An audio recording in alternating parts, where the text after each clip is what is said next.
Dolores Hart finally comes clean about Elvis Presley at the age of 86. Born Dolores Hicks on October 20, 1938, in Chicago, Illinois, Dolores Hart was up in a household that encouraged her moral principles and inventiveness. Hart's Catholic background and her family's close-knit support system influenced her early years, giving her a sense of self-discipline, empathy, and a drive to pursue fulfilling work. She studied at Mundelein College, a liberal arts college for women in Chicago, where she developed her artistic inclinations in addition to honing her scholastic abilities, laying the groundwork for her future acting career. Despite being relatively short, Hart's cinematic career took off. She quickly gained recognition for her grace, charm, and mesmerizing performances after signing a deal with Paramount Pictures, one of the most prominent companies of the time. In movies like Loving You 1957 and King Creole 1958, she acted alongside some of the biggest names in Hollywood, including Elvis Presley, with whom she had a noteworthy on-screen rapport. In addition to showcasing her acting prowess, these roles established her as a rising star in American cinema. While fans were captivated by her elegant on-screen persona and indisputable appeal, critics commended her for the genuineness and warmth she gave to her parts. Dolores Hart became well known in 1960 after starring in the hit teen romantic comedy Where the Boys Are, which encapsulated the cultural zeitgeist of the early 1960s and reflected the young exuberance, wants, and worries of a generation at the crossroads of societal change. Hart's performance in the movie demonstrated her innate charm and charisma on screen, fusing a touch of fragility and sophistication that appealed to both reviewers and viewers. In addition to solidifying her reputation as one of Hollywood's up-and-coming young talents, her performance showed that she could handle both comedic timing and tragic subtlety, qualities that would characterize her brief but unforgettable acting career.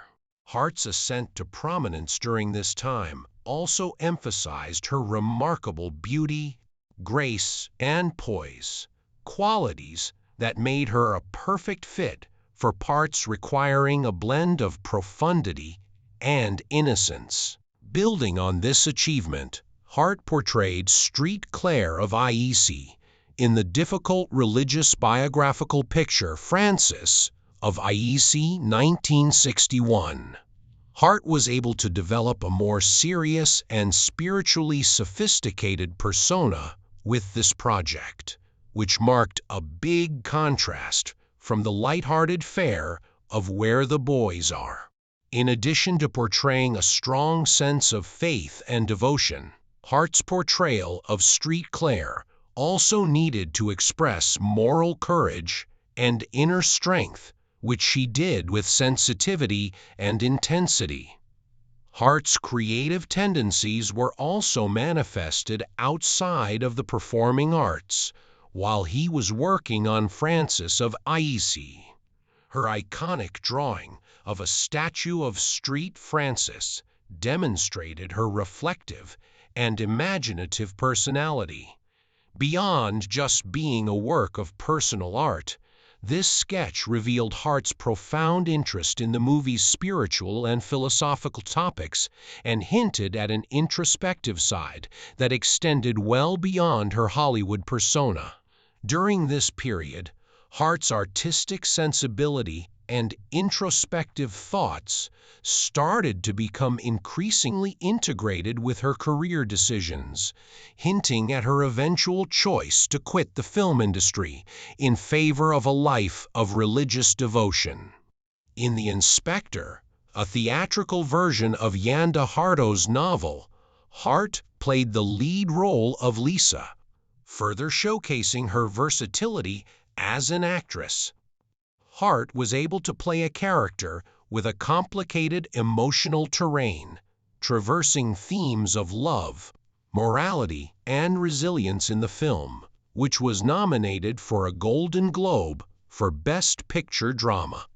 In addition to receiving praise from critics and solidifying her reputation as an actor who can handle both romantic and intensely emotional material, Hart's portrayal of Lisa's character demanded a depth of performance that she provided with extraordinary nuance.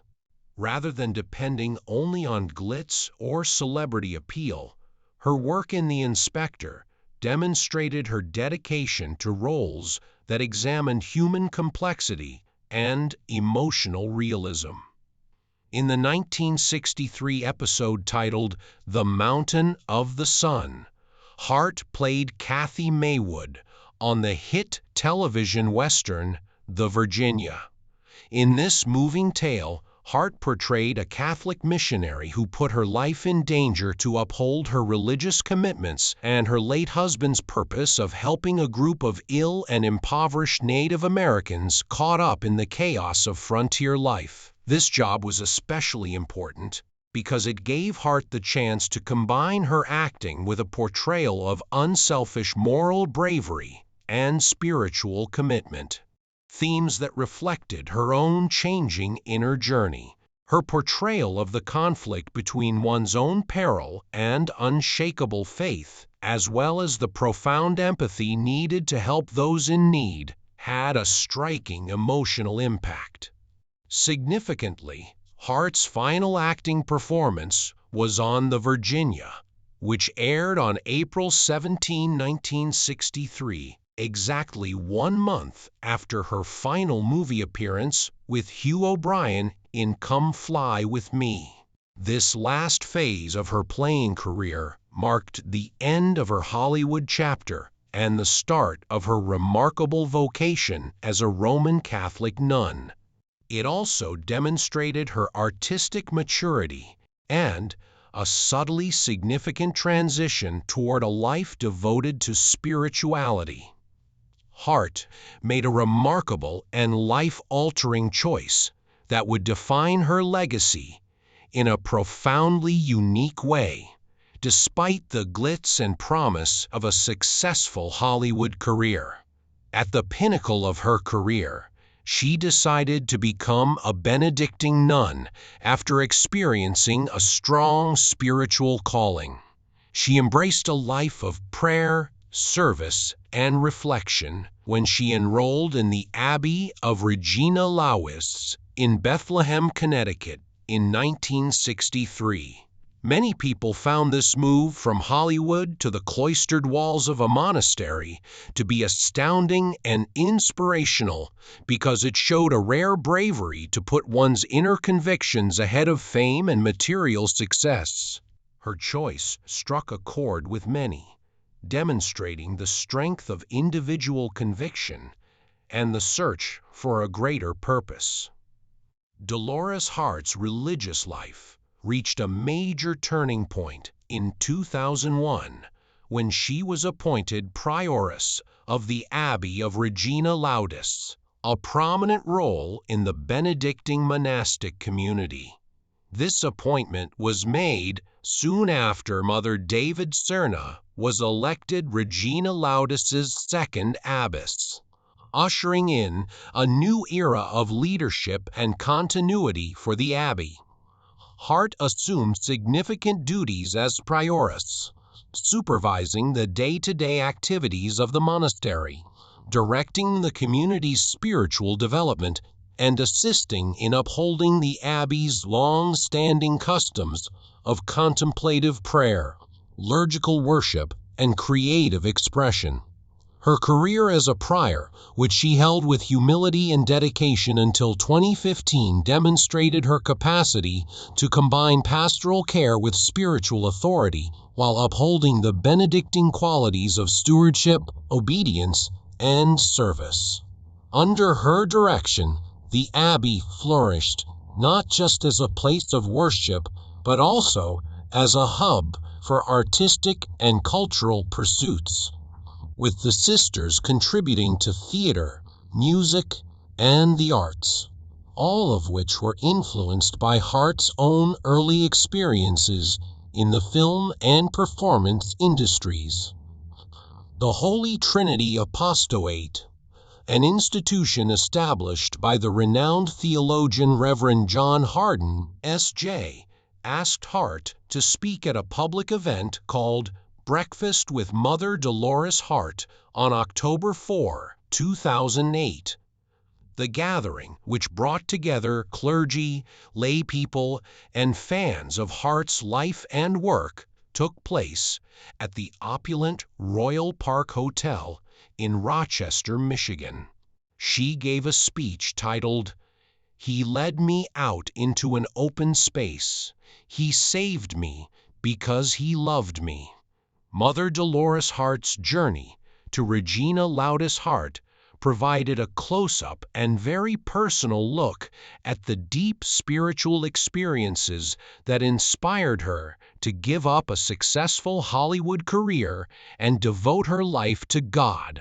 Dolores Hart's remarkable life has been honored in books, movies, and interviews that delve into her transformation from movie star to devout nun. Her dual lives in Hollywood and the monastery are chronicled in the 2011 documentary God is the Bigger Elvis, which garnered an Academy Award nomination and introduced her inspirational story to a new generation.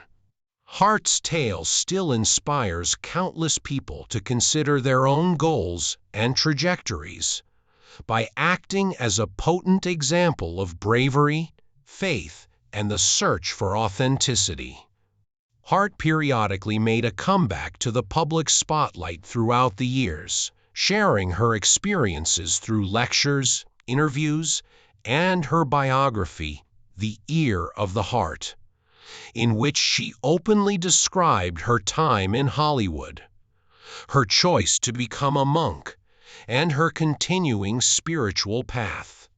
Her observations show a woman of remarkable bravery, self-reflection, and profound insight into human nature, garnering respect and appreciation from both the religious and secular worlds.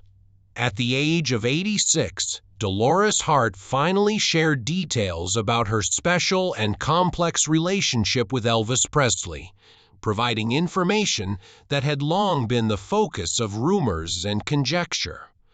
Hart, who is well known for her uncommon blend of Hollywood glitz and subsequent religious commitment, has always led a life that resembles two distinct lives combined.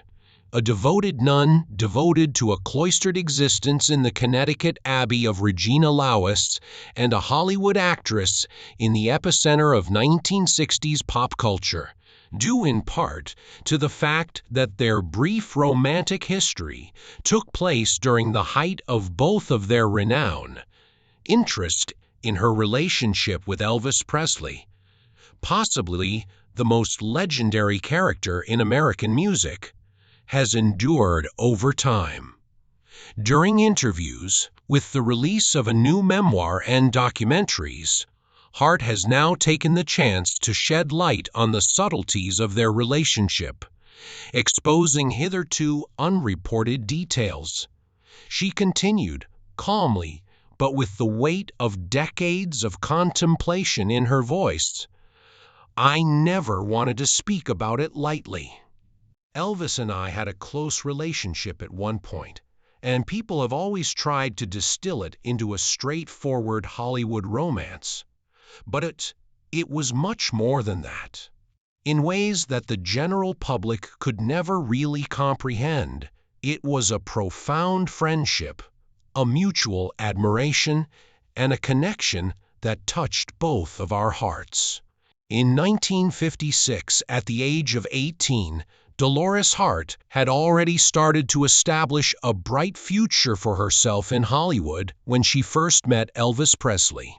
During the height of his quick ascent to stardom, Elvis was well known for his captivating stage persona, thrilling live performances, and the devotion of his devoted followers, which frequently resulted in chaotic situations wherever he went. Despite the stark contrasts in their professional paths, Elvis as the raw, rebellious musician, and Hart as the polished, disciplined young actress, they discovered a shared fascination and understanding. "I had never met anyone like Elvis," Hart recalled. "Beneath all the passion, there was a gentleness that wasn't immediately apparent. While others saw the rock and roll king and performer, I saw a man who was witty, sympathetic, and incredibly giving." According to Hart, that first encounter was life-changing. It was more than just two young stars coming together. It was the meeting point of two very different worlds, each of which had private weaknesses and expected public perfection. Their bond grew rapidly. On film shoots, at social events, and through letters when they were apart, they spent time together. Hart has reiterated time and time again that their relationship was never just a Hollywood fling, even though it had early romantic undertones. She acknowledged that there was attraction, but said the feeling of understanding and camaraderie was more important. In private moments, he displayed a depth of feeling and intelligence that few people ever saw, despite his ability to be extremely fun. Hart also remembers how, despite persistent attempts to define their relationship by Hollywood demands and media conjecture, Elvis honored her faith and her personal limits. She said, "He had this way of making you feel completely seen, like your thoughts mattered, even when the rest of the world was only interested in the image he projected. I have always admired that about him." This was a rare glimpse into Elvis's private life, but their relationship was not without its complications. Many were startled by Hart's ultimate decision to leave her thriving Hollywood career behind and enter the convent, which undoubtedly changed the course of her relationship with Elvis.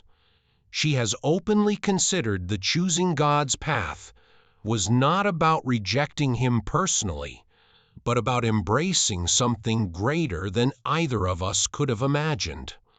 Elvis, to his credit, grasped it in a way that was profoundly mature and compassionate. The influence this choice had on their lives. "He was never angry with me. He never made me feel bad about pursuing my calling."